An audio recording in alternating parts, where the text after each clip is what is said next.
ಲೈ ಎಷ್ಟೊತ್ತಿ ಹೇಳ್ಬೇಕು ನಿಂಗೆ ಮನೆಗೆ ಬೇಡ ಅಂತ நான் போக போக புலமாயிட்டு இருக்கேன் என்னடா மச்சான் நீ ஹைட் ஆக வேண்டியதானே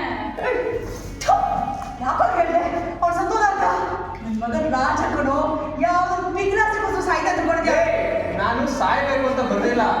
ನಾನು ಪ್ರೀತಿಸಿರೋ ಹುಡುಗಿನ ಸಾಯಿಸ್ಬೇಕು ಅಂತ ಬಂದೆ ಬೇಡ ನಮ್ಮಮ್ಮ ಬೈತಾರೆ ಅಂತ ಸುಮ್ಮನೆ ಬಂದಿದ್ದೀನಿ ಹೋಗೋ ಹೋಗೋ